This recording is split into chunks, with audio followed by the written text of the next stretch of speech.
Good afternoon, everyone, and welcome to the Joint Committee Work Session of the Planning, Housing, and Parks and Public Safety Committees of Thursday, April 23rd, 2026. Today we have one topic on the agenda.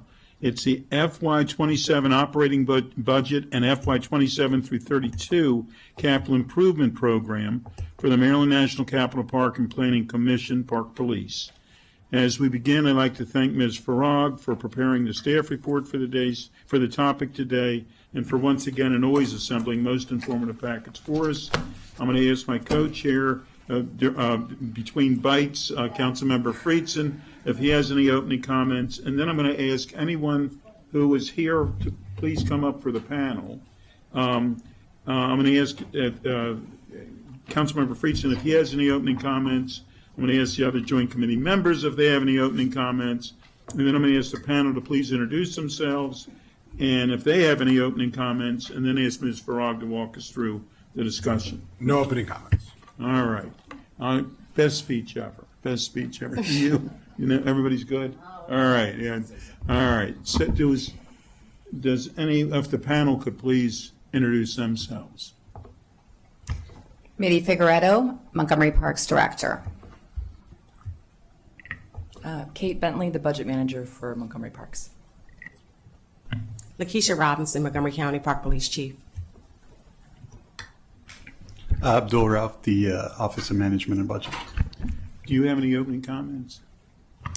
I do not. Thank you, Councilmember Katz. Thank you. Ms. Farag, if you could please lead us through the packet. Sure. Good afternoon, everyone. The reason for the joint committee work session on this is to review one very small subset of the entire FY27 recommended operating budget for the Maryland National Capital Park and Planning Commission for the Park Police. And so this is to ensure that Public Safety Committee members are understanding the broader context of where Park Police stands. And I needed to put that in context for this, just for the people listening at home, but also because it's not going to fit as neatly in the Council President's recommended budget approach from her memo from March 19th. So I'm going to go through these different things. I'm sorry? We know her. She's sitting right there. Oh, yes. Yeah. I'm sorry. He's making a joke. Haha, sorry. That was fun. So it has any tax-supported ads or enhancements are supposed to be placed on the reconciliation list. Since park and planning budget is handled in a little bit of a different way, and you have Tier 1 and Tier 2 non-recommended reductions, most of the important items that I'm talking about today are actually on those. So if there's something that you want to restore, then it will have to go on the reconciliation list. Okay?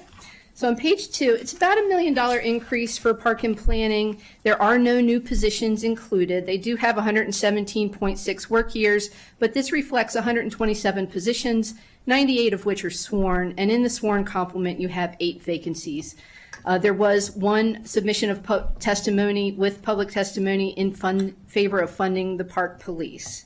A little bit of department background. As you're very well aware, they provide the community and public safety services to the county's parks. They host more than 14 million visitors each year.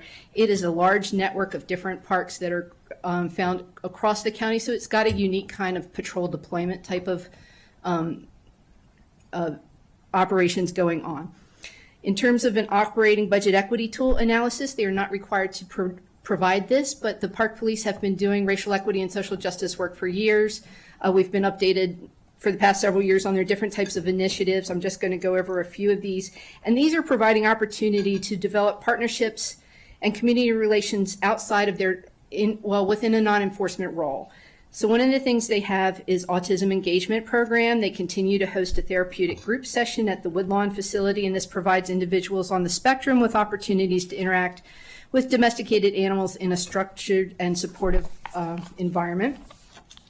They also work in the Long Branch Community Initiative, where they have a series of meetings with the Latino community that provides a safe space to voice concerns and gave Park Police the opportunity to address them.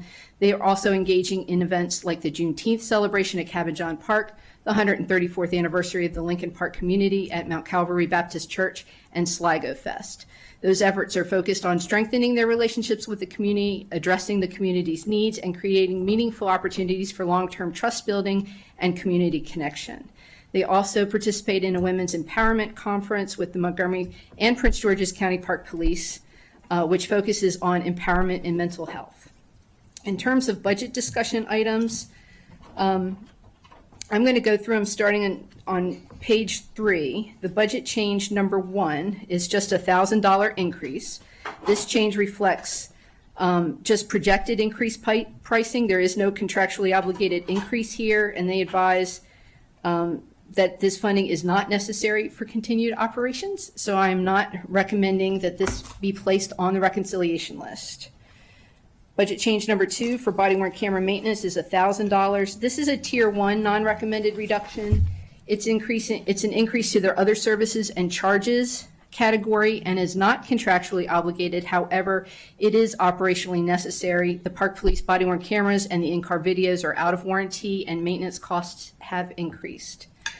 The other changes, even though they're indicated as not needing to be on the reconciliation list, all but the first one actually are part of the non-recommended reduction tier 1 and tier 2s.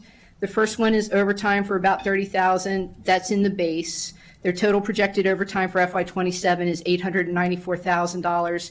In FY26, they've spent $648,000 through March 31st. Budget change number 4 to supplies and materials. This covers the ruggedized laptops for police officers. They have a 5-year replacement cycle, and each laptop costs about $5,000.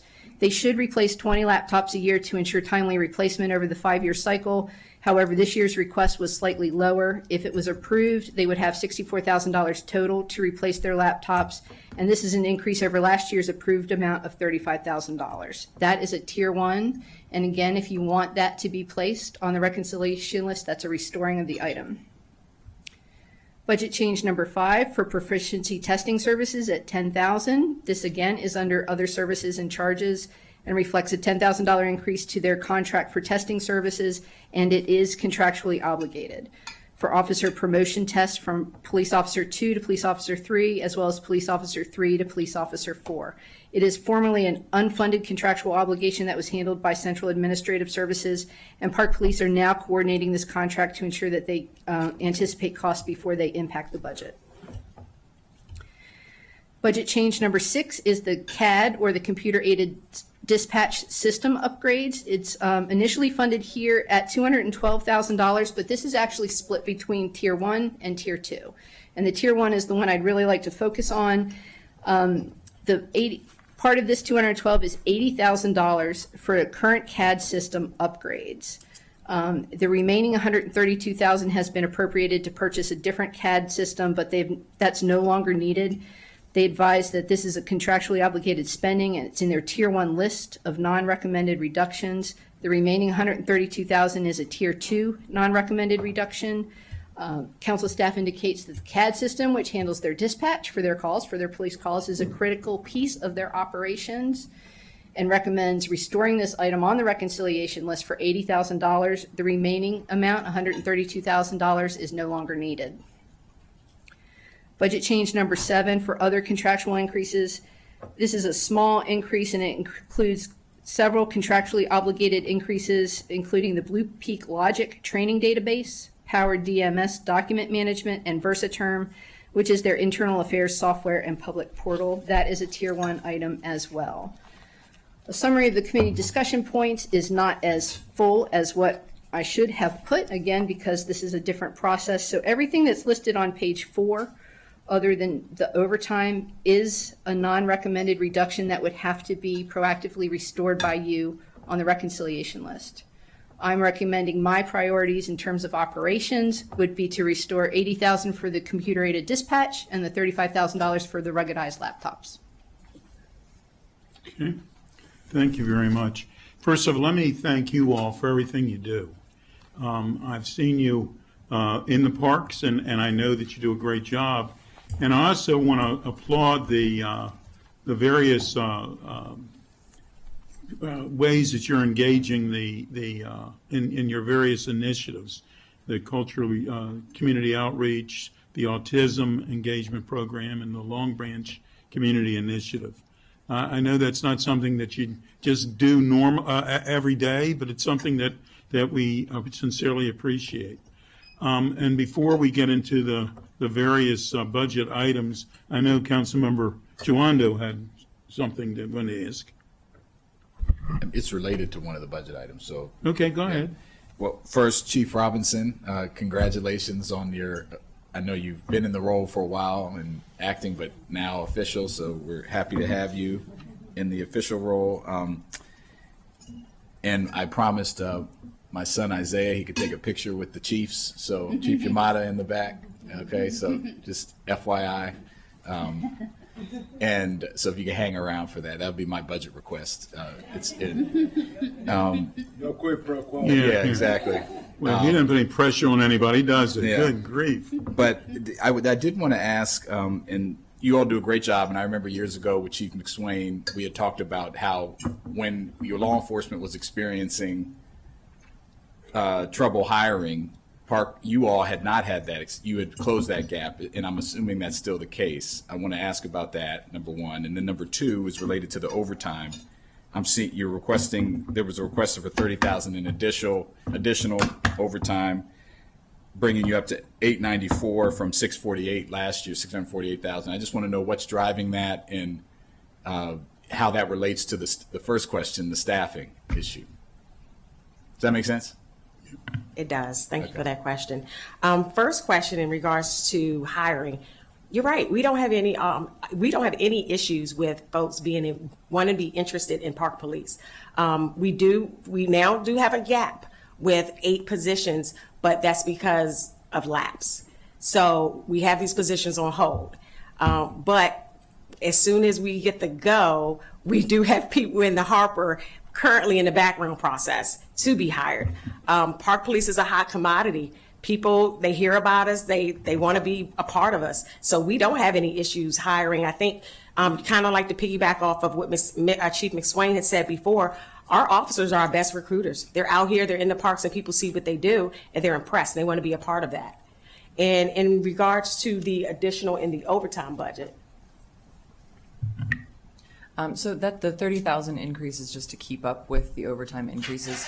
We have seen some issues, especially with the current vacancies. We have 5 vacant officer positions right now. So we are having officers work overtime in order to cover shifts. So because we're not fully staffed. So it is directly related to not being able to hire those positions, obviously. Correct. Okay, and that's what I thought. And those are on hold just budgetarily.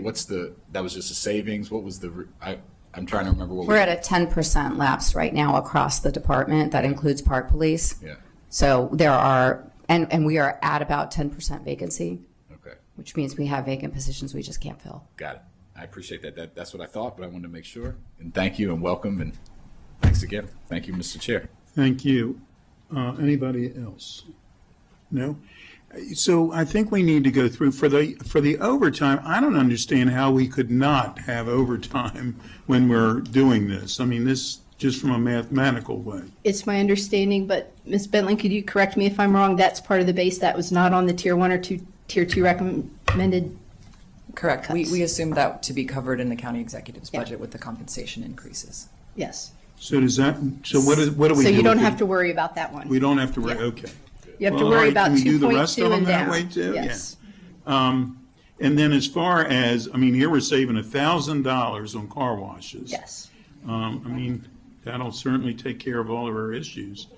And I'm in favor of, the body worn camera maintenance and to your point about the $80,000 for the contractual obligation for the CAD system. Right, so you could restore that and leave the 132,000 is no longer needed. Right, I'm fine with that. Is the joint committee okay with that? To restore it. All right.